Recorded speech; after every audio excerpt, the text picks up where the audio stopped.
Welcome to Zero to Start, a podcast about XR development that brings you inspiring conversations with creators, developers, and industry leaders. I'm your host, Siciliana Trevino. XR pioneer Avi Bar-Zeev has been at the forefront of spatial computing for over 30 years. From launching Disney's groundbreaking Aladdin VR ride in the early 1990s and crafting Second Life's 3D worlds, to co-founding Keyhole, what we know as Google Earth, the Mirror Earth spatial browser, to co-inventing the Hololens AR headset and leading the experience prototyping team for Apple's Vision Pro, and more.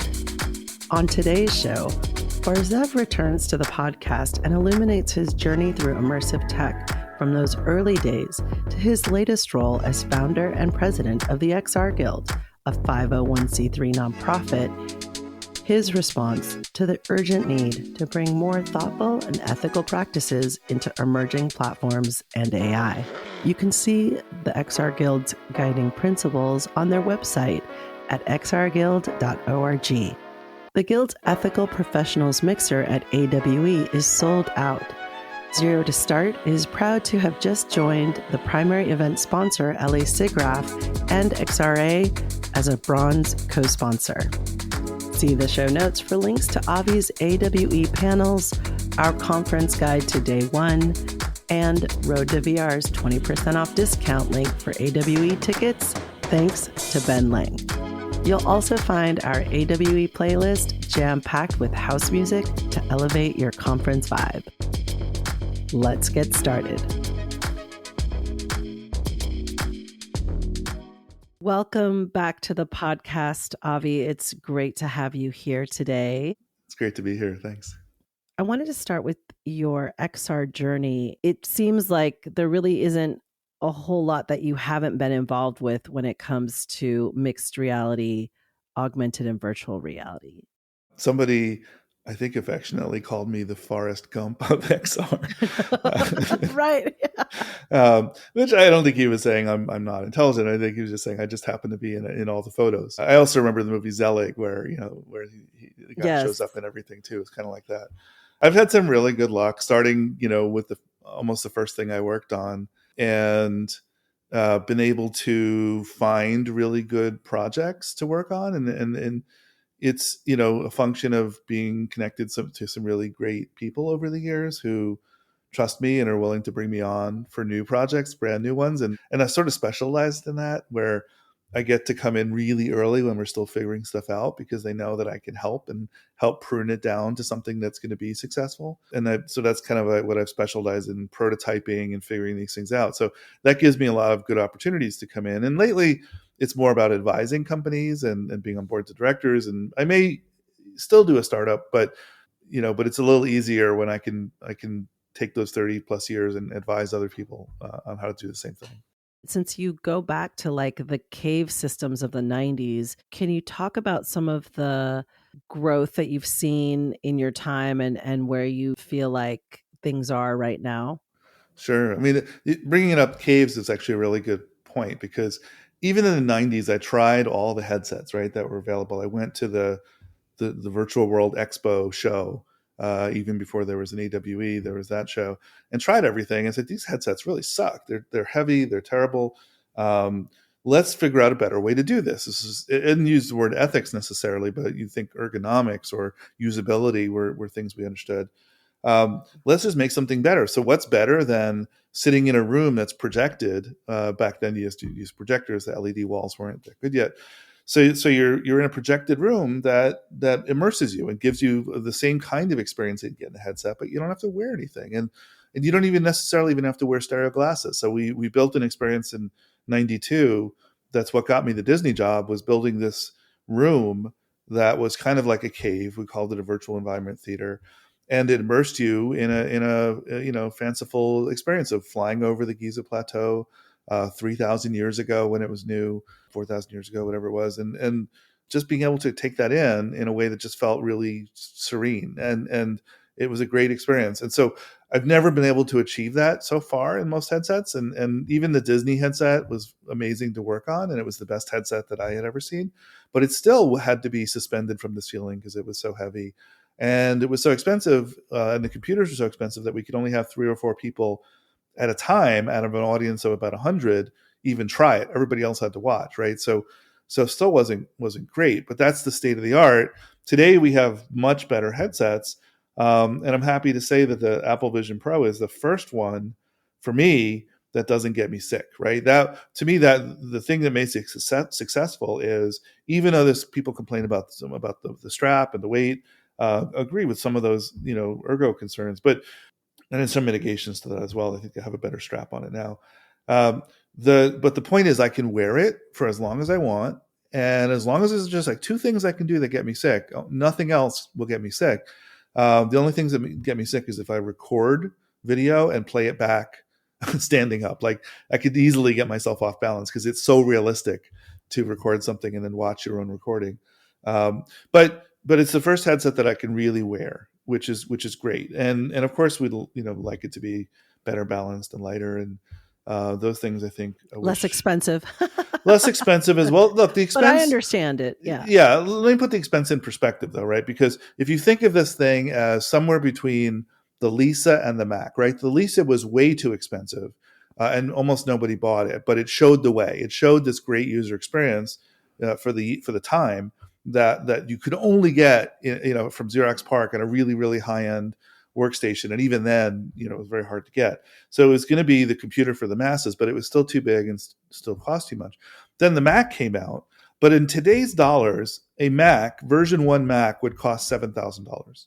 Okay, so just to put things in perspective, if you think of this as a new computer and not simply a peripheral, but not a phone, right? But it's a computer which has probably at least as much power as, I'd say, 3 iPad Pros put together, right? So if you add up the price of 3 iPad Pros, it's a deal. If you compare it to a laptop, it's a deal. And it gives a completely different form factor. So the problem is, you don't necessarily want to buy a laptop and that, but if you could, if it were far enough along that you could buy just the headset, you wouldn't necessarily need a laptop, right? You wouldn't necessarily need an iPad because you could do everything in the headset. That's the value proposition. And some people have said yes to that, but I can understand why a lot of people are still saying, no, I still need my tablet, I still need my laptop, I still need my computer, because those can do different things that this thing was not necessarily designed to do. But the idea here is it shows you the way to the future in the same way that the Mac did. And I don't know how many Macs were sold in the first year, honestly. I think the numbers I've heard reported, I don't know if they're true or not, or for Apple Vision Pro, are 500,000. And to me, if that's true, that's fine. That seems like a decent number to sell. That seems like a lot. Yeah. Yeah, it's not bad. Even if those are all just being used as developer systems, I think that's fine. Assuming there's something else that that comes later that is smaller and lighter, and all that. And to that, I can't say anything. Hopefully, we'll see what the future holds. And I could say that if this were the only product that Apple did, it probably would stop there, right? That wouldn't go much further. But it does need something that's smaller and lighter and cheaper. And I think in the name, if you hear, Apple Vision Pro, it kind of hints that maybe this is the pro level or something, right? This is the more expensive one that is probably more like a dev kit. And we'll see what the future holds for the rest of it. I returned mine 3 days after I got it. I enjoyed it so much, and I just felt like it was a little too high sticker price for what I would be doing with it. At the time, I didn't really have anything I was interested in porting, but the longer that I've gone without it and I'm seeing things come up and the updates, I want to go back to it. Yeah. Yeah. I wish I used it more. I think for me, it got to be more and more usable the more they added the virtual screens. So like I have a really large monitor, but with the Apple Vision Pro, I can do even more. I could have even more screen real estate. And the optics, once I got the prescription lenses for my eyes, the optics were just about as good as looking at a regular monitor. So that part for me was a win.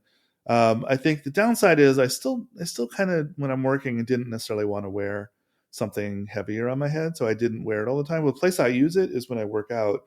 I have a rowing machine, and I can just watch part of a movie, for half an hour while I work out, it puts a virtual screen right there in front of me, and the tracking is good enough that it doesn't shake and vibrate as I row.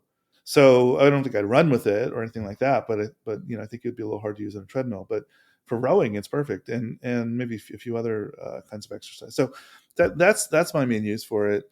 I do need to do more development for it. That I haven't done enough. Built a few apps for it, but I kind of thought when I left Apple that I might just become a third party developer. That would be my main thing. Would go off and create a studio and build apps for it. And then life situation kind of changed a little bit, so I decided not to do that. And you shifted gears into starting a nonprofit. Yeah, that wasn't meant to take up so much time, but that was meant to be something on the side. It has taken more time than I expected, but the nonprofit was something that would have loved to have started earlier, but it's really hard. Like I think as an employee of a company, Mhm. even a fairly ethical company, I think they don't look highly on you having outside organizations or being on boards of directors of things like that. I think you can own stock in other companies, but that's about it. Um, so it was a good opportunity leaving and being, sort of part-time everything, part-time advisor, part-time consultant. In the remaining part of my time, I said, let me do this thing that I've been thinking about for a while and try to formulate. And the premise was, I think, really easy to explain now. Anyway, I think it took us a while to get this to be as crisp, but the premise is this: is that as computer scientists, right, people in the field of XR, or maybe artists, maybe designers, but almost none of us have had any ethical training in school, formally, at classes or anything else like that. Whereas other fields do. Doctors, lawyers, journalists, civil engineers all get training in what it means to be ethics, because we know what the harm is when those things are done unethically, when those things are done in ways that hurt people. And we're just now realizing, oh, computer science can hurt people. It was all virtual, but it's real. We've seen what happened with social networks and the web, and where people can get hurt. And it's not just about privacy, but there's real harms there. Chat GPT telling people to kill themselves and all that. So the harms are real.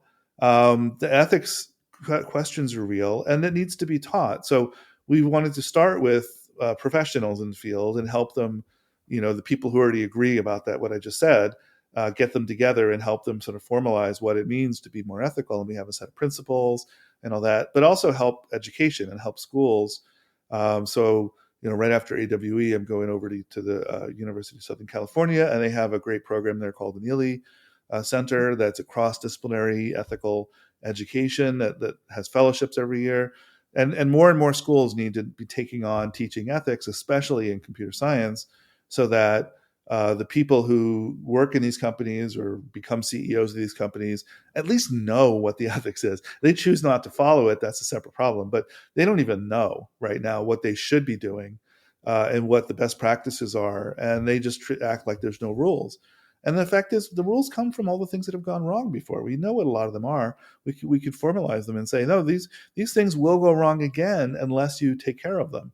So they're not misunderstood. They just don't get spread around enough. So you have to educate, evangelize.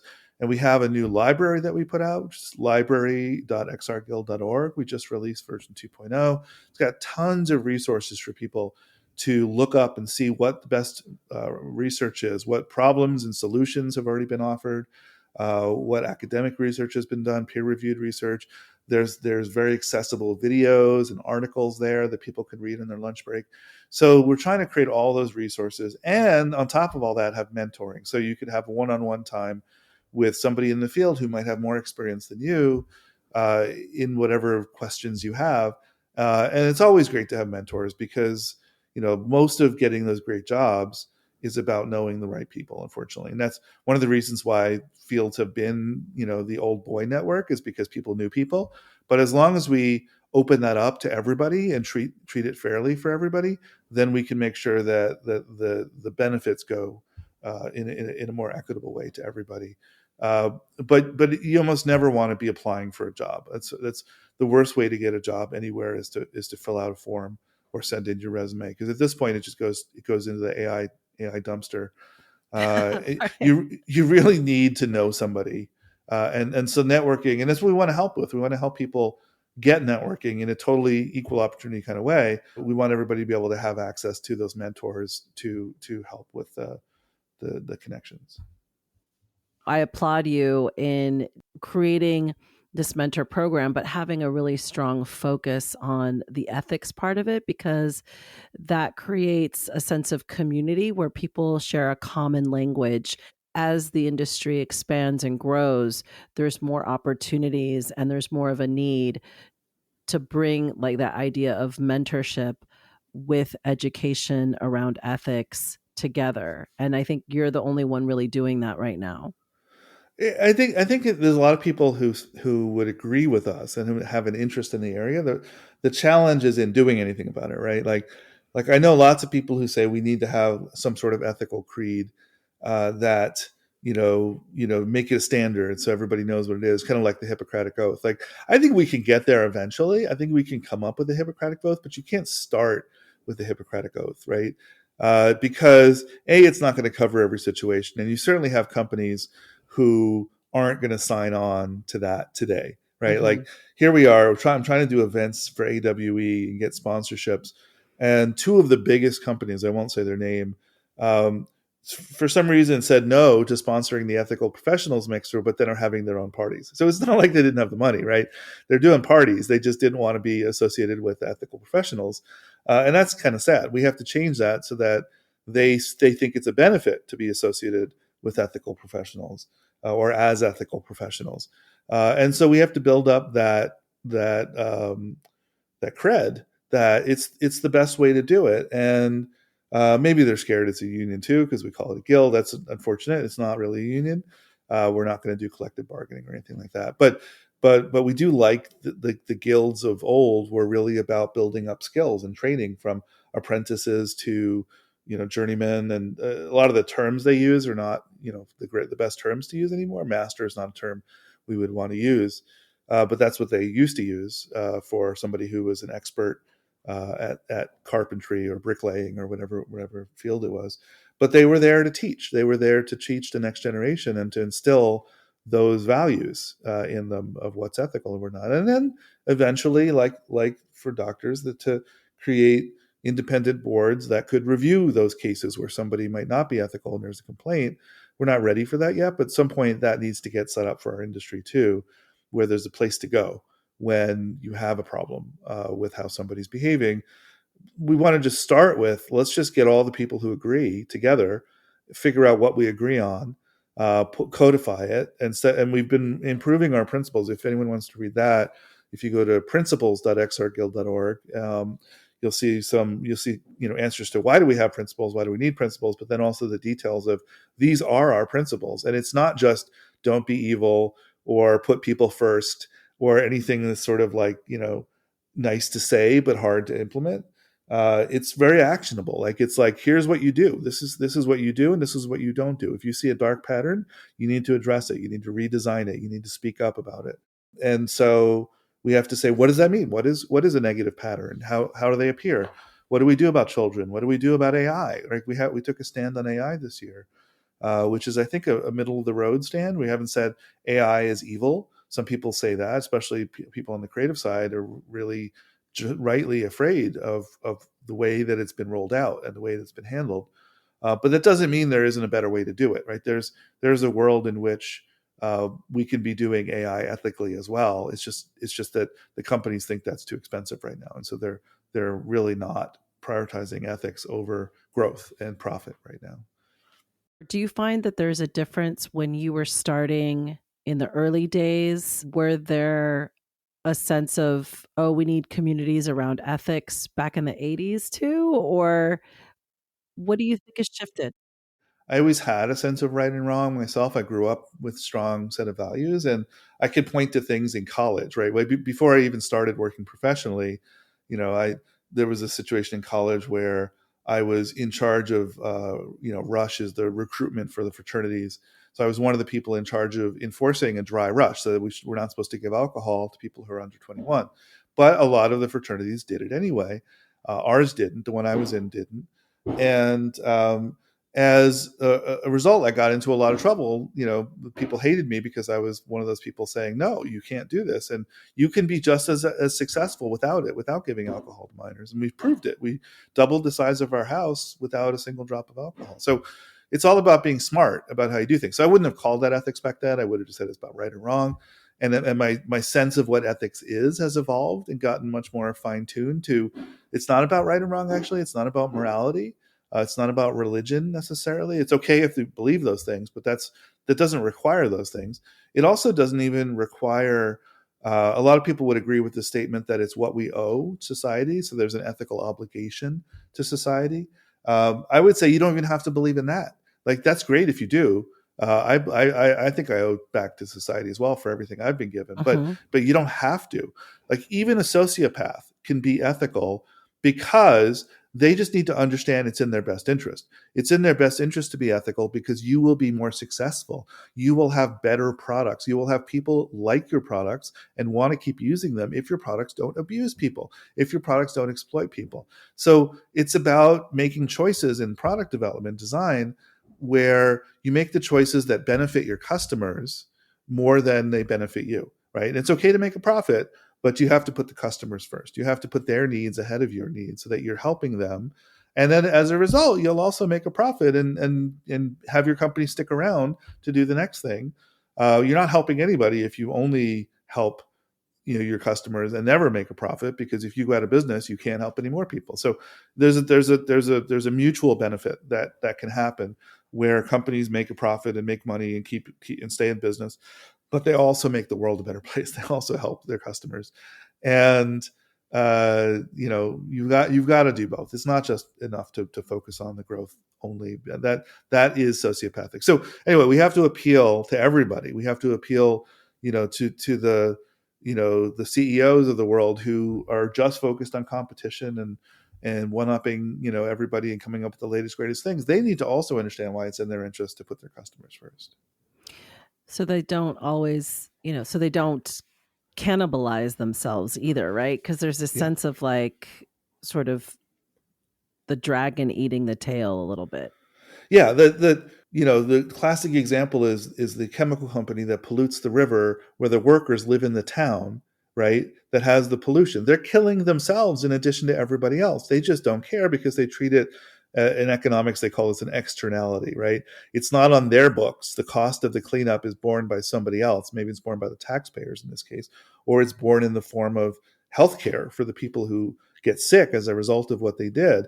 But the company doesn't pay for it. But they do. If they're smart, they realize there's no externalities. Everything is connected.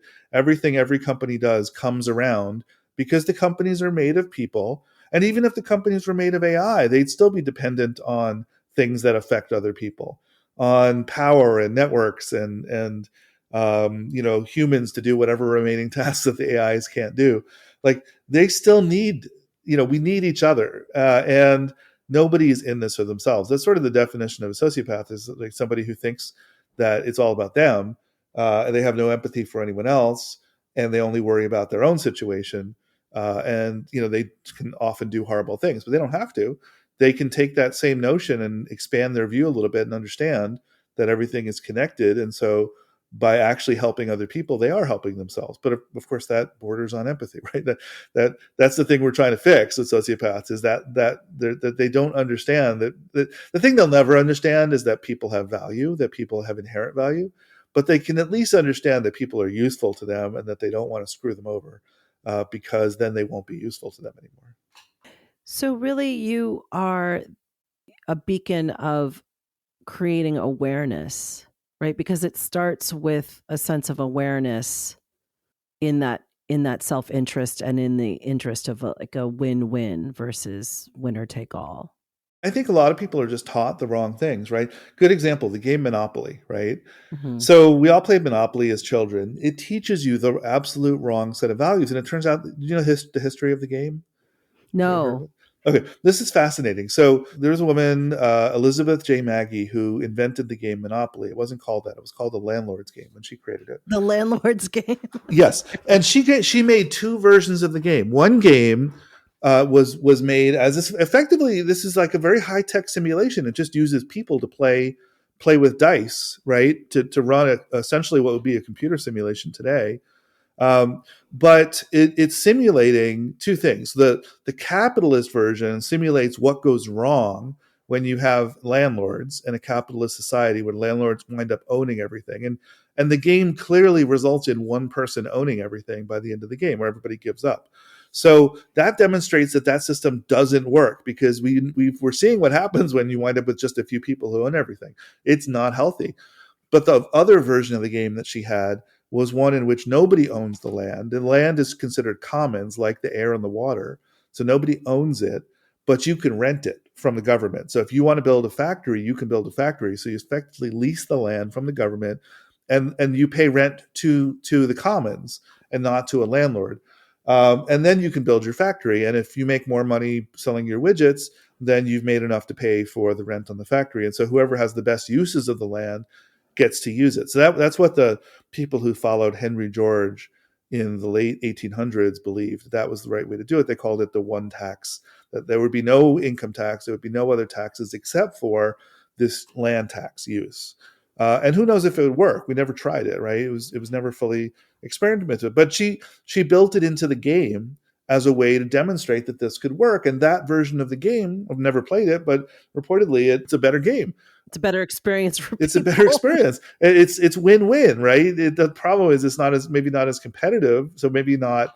You don't get to trounce people that you. There's no emotional gratification around getting the rent. Exactly, right. But as a simulation, it proves that it's a much better idea. And today, I would extend that to say maybe we should even think about that for intellectual property, not just physical property. Treat that as a commons, right? And totally rethink patents and copyrights around that idea. But that's a whole other conversation. Anyway, so she invented this game in, I think, patented it in 1904. And then, of course, as the story goes, a guy came, it got very popular, but she was giving it away for free. She wasn't making any money off this. And it had different versions. There was an Atlantic City version. There was a Quaker version. So a guy sees the Atlantic City version and decides that's his idea. And so he sells it to Parker Brothers. He had no claim to this whatsoever. And Parker Brothers was stuck with a situation where they paid the guy, and then she had the patent. So they had to pay her $500, which was quite a lot of money back then. But the one thing they had to promise her, that was her stipulation. She's awesome. She was totally badass. The thing that they had to promise her, that they reneged on, is that they would release both versions of the game. So you'd buy the board game and you'd get both sets of rules. They never shared her set of rules, as far as I can tell. And so, she never really won in that sense of teaching everybody about this other way of being. But we've all learned the wrong way to do it. We've all learned the bad set of rules, and certain people have codified that in their whole ethos as that's how to be. It's all about owning all the property and cornering the market. And you see these people as CEOs and presidents and things like that. And so, it's pretty sad that we could have fixed that by teaching kids at a young age with a different set of rules in a game, and they could have seen that maybe there's a better way. I wonder what led to that decision, if you could be a fly on the wall. Money. Why should we give away these other rules, right? There was no like threat of communism back then, so they wouldn't have said, "Oh, those commies," right? That back then, communism was just this interesting new thing, and nobody saw how wrong that could go until Russia really took it to an extreme, in China. But it was considered a promising idea. However, who controls the companies, right? What philosophies do they grow up with, and what do they think is right? This is the time of manifest destiny, where it was totally okay for white people to take all the land and use it for themselves. So we're going to really teach people that we should share the land. It was much closer to Native American philosophy, this idea that nobody owns the land, right? That we should put it to good use, that we're the custodians and the stewards of the land, but we don't own it. That's much more in line with the Georgists. And this was also an outgrowth of abolition, right? These are the same people who helped to end slavery. And this was just after the Civil War. Elizabeth J. Magie was an abolitionist as well. Her parents were abolitionists. One of the great things that she did was she did this publicity stunt where she advertised in the paper, "Woman for sale." She put herself up for auction as a way to gain attention for abolition, essentially, to say we shouldn't have slavery, and sort of pro-suffrage in that sense. I think suffrage was just starting as a big movement around the 1900s as well. So So women's suffrage specifically. Anyway, really interesting. People should look it up. There's a few books about it, and it just says so much about the world we're living in and the choices that we've made, that this would be something we could fix just with a better way to teach kids. All the things that people say, this is the only way to do it. It has to be this way. AI has to be this way. Advertising has to be this way. There are other ways. We're just not being creative enough. We're letting the stupid ideas win because we're not being brave and creative enough to say, let's find the better ways and let's make sure the better ways win, even if they're not as profitable, but if they help more people, that's the right way to do it, right? It's not all about the bottom line. And even so, these strategies are shown to increase the bottom line. So if you were really, so it's interesting how, Yeah, I should say short-term bottom line. You're right. Long yeah. term, they benefit everybody. Go ahead. Sorry. Well, also to your point around the hidden costs, right? Like if you're polluting the water, yeah, there's the increased healthcare costs, and the quality of life is not what it should be, Yeah. especially in the richest country in the world. Yeah, and healthcare is one of those things where every other, advanced country has public healthcare, and the reason is very simple. Economically, if you have $1 billion, let's say it's more than that, but let's just say you had $1 billion to pay for everybody's health, and now you take 25% out for profit, you have only $750 million left to apply to actual healthcare. So you got to take the profit motive out of healthcare, and then people will say, "Oh, but then without profit, there's no competition." And it turns out when people have been attacking, Social Security, Medicaid, and all that, when you look at the statistics, they're actually some of the most efficient systems in the world because they have watchdogs. Because so many people are concerned about fraud, they have watchdogs that go in and look for fraud and waste and abuse and find it and then eliminate it. And so they wind up being more efficient sometimes than private corporations who are simply trying to eke out the most money they can out of the system, but they only care about efficiency to make more profit. But they have no problem losing money as long as they make their pocket at the end of the day, or the CEO salary goes up. So for them, it's not about either providing the best healthcare or necessarily even truly being efficient. It's just about that fundamental profit motive, which it's easier to take the money out of the services than it is to actually try to make things more efficient at the end of the day. So that's what they do, just provide less service.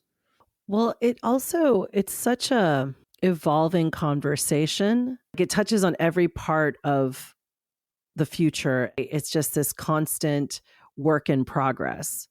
Yeah. And I think what we're learning now is it really takes everybody. Like, you can't just ignore this stuff, right? You can't just let somebody else vote and not pay attention to it, or say my vote doesn't count. Even though I live in a state where in many ways, because of the way the system works, my vote doesn't count, right?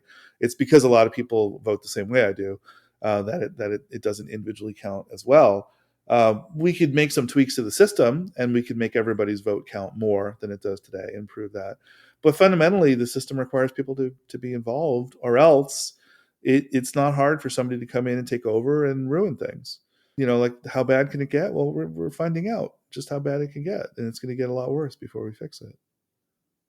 So with that in mind, you're more than just a resource. You're a community that brings people together, obviously through your mentoring, but you're also hosting events. Tell us about the unconference that you're hosting right before AWE. Yeah, so we have Evo and Tron, who are board members, are most heavily involved with that. And the idea is, not everybody, gets the same benefit from sitting in the audience and listening to somebody talk for 25 or 55 minutes or whatever it is. It's a little more of a lecture format. Sometimes it's interactive, but we really, one of the best ways to get people to be active is to make it interactive, right? To have them sit around the table and talk. And most importantly, we listen. So it isn't always that we have the right and best ideas. We need to listen to everybody to see what they think. And as a result, we learn something that we didn't know before, but they also feel included and part of the conversation. That's incredibly important because we're a volunteer-run organization. None of us are paid. We don't have any staff in that sense. We have board of directors and officers, but they're there just to help oversee things. But we really rely on volunteers. So we've tried to revamp our volunteering system to make sure it's really easy to sign up.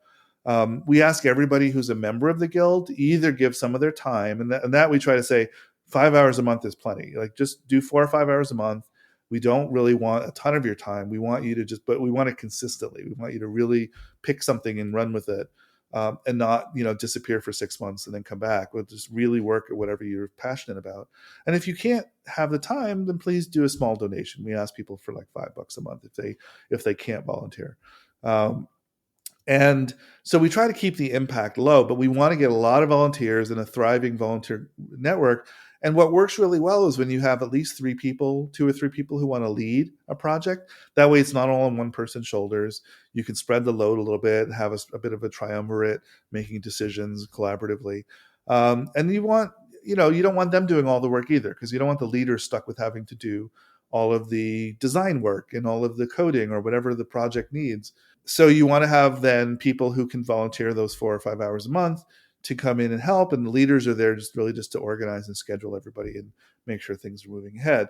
That's what we've learned is the better way to do the volunteering system, and it is in a sense nicer than having to go try to raise hundreds of thousands of dollars to then turn around and pay people hundreds of thousands of dollars to do that work as their full-time job.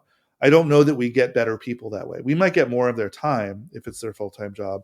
But if you want to really, I'd say, get, the top people, you have to pay really competitive salaries, right? You have to pay what they might be making in one of these private companies. So now you're talking about raising millions of dollars to pay for people.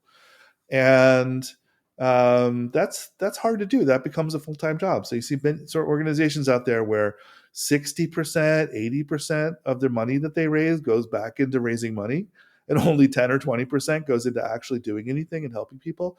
We don't want to be like that. We want to be really no frills and low cost, and all the money that we raise goes back into something valuable. So that's how we've structured it. That's how we want to do it. But it's hard. It's hard.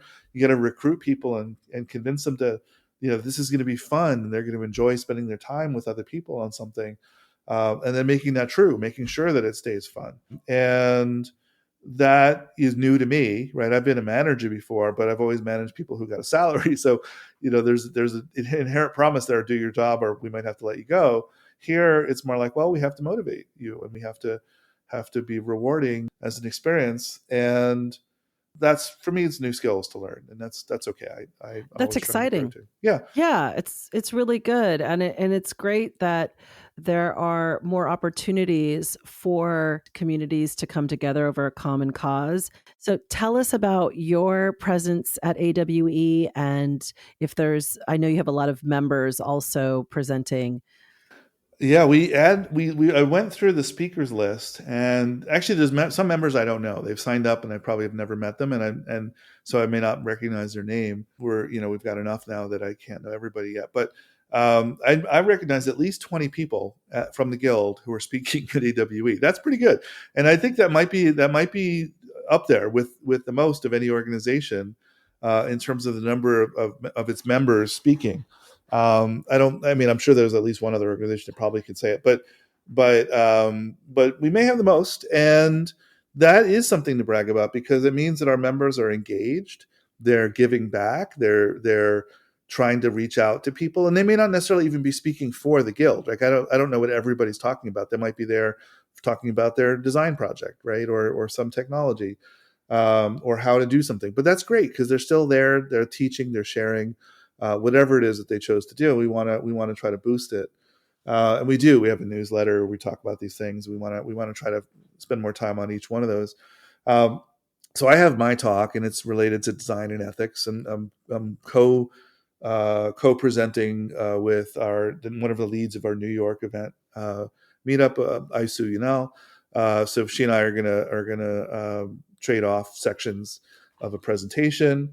And that's something I like to do. I've tried multiple years to have co-presentations, just because I know I can do it. I mean, and some people come to see me, but it's not about me. It's about the content, and I want to make sure that we make room for other people to give presentations as well. The AWE has tried to be really good about this too, to make sure one person is not giving 3 or 4 presentations, even if they're well known. That it's more open to more people. So I'm trying to help with that too, by sharing the stage. Um, And I would only do that for great people, right? It's like that somebody I know could do a really good job and present it. Um, and so that's on the first day. We have a mixer and a dinner. Both of them are at capacity, so I'm not really advertising them anymore. But we can't fit anyone else in. But we would have loved to do a bigger one. Like last year, we had a mixer, and we were able to get about 450 people through 350 at a time. But people came and went.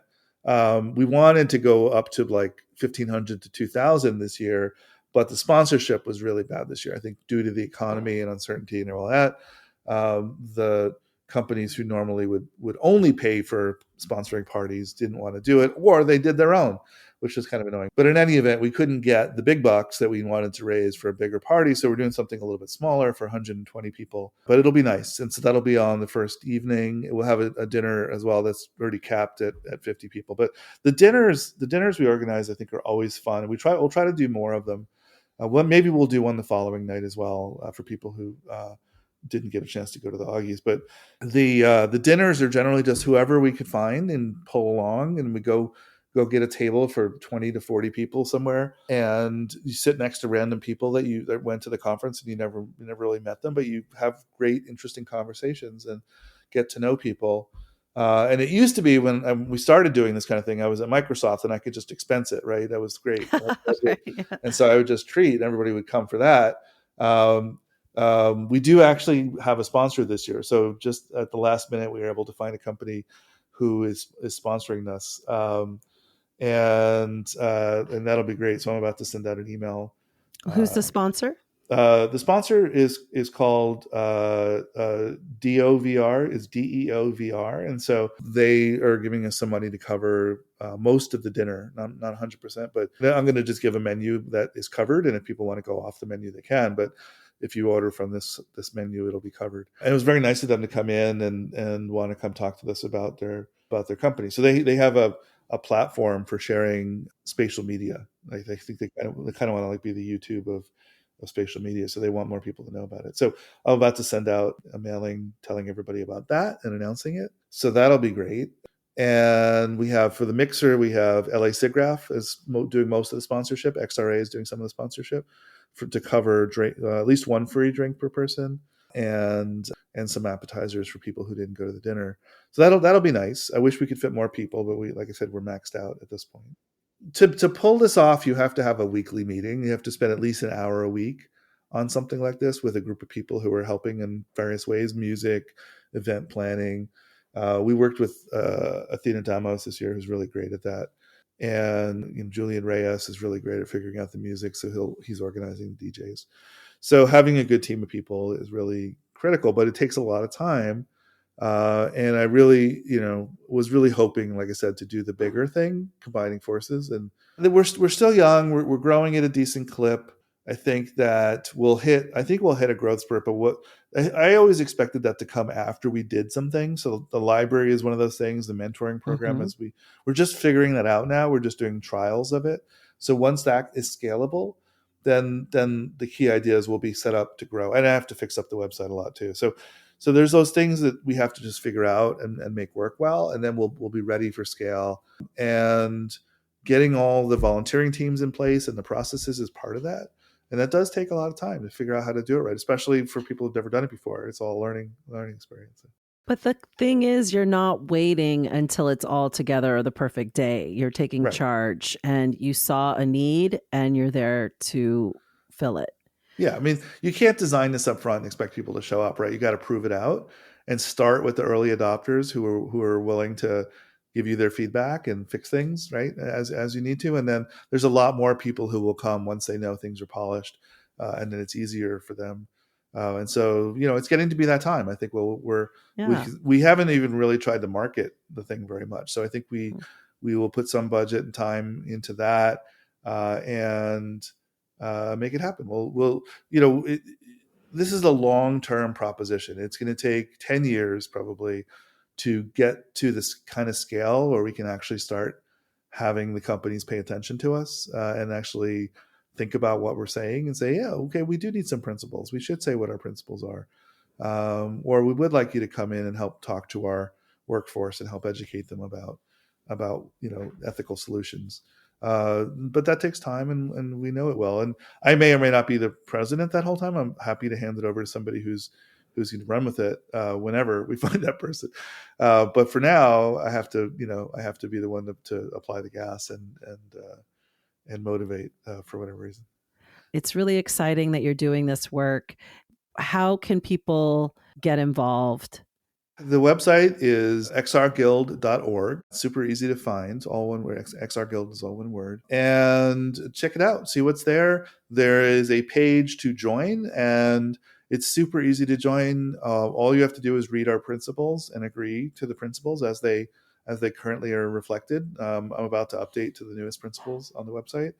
But you read them, and if they make sense to you, say, yeah, I'd like to join, and then think about how you want to help out. No one has to do anything, but we encourage people to either do the $5 a month or volunteer 5 hours a month on whatever is exciting to them.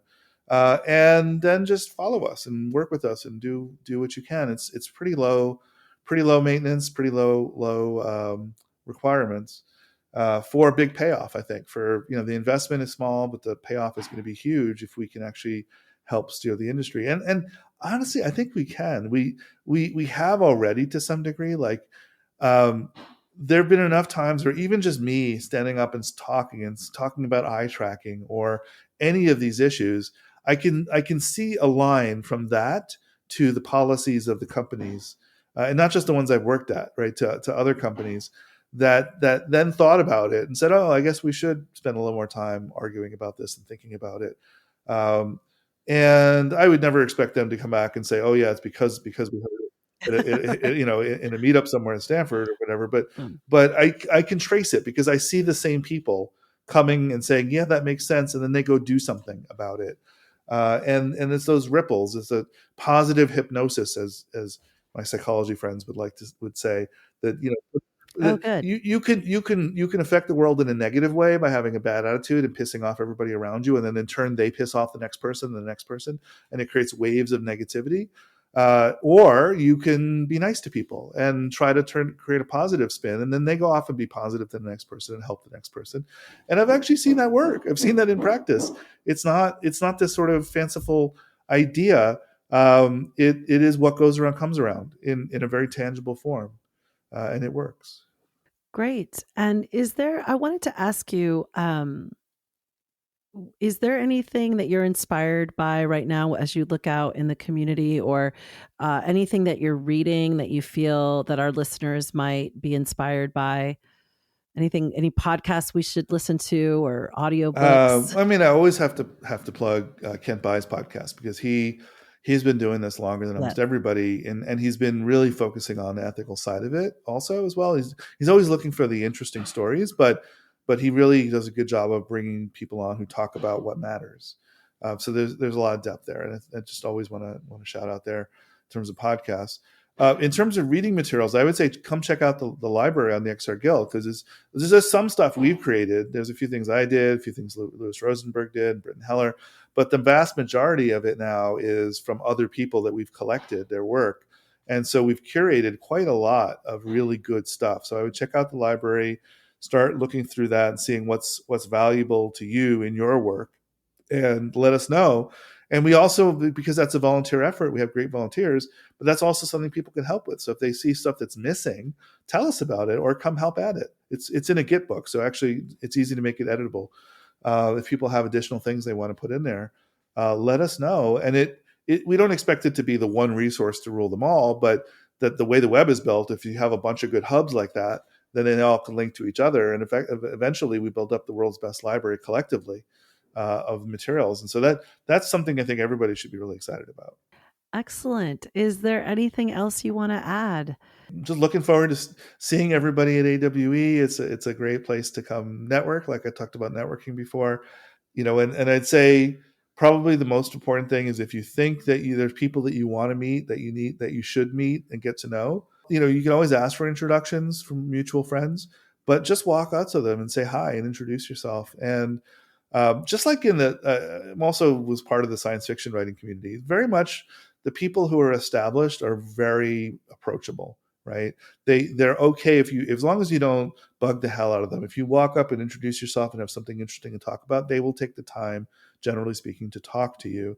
And if you have something great to show them, then they love to see it, and they love to learn, and they love to help connect people if they can. So I find it to be a very rewarding industry to be in because of the people, I think, that are in it.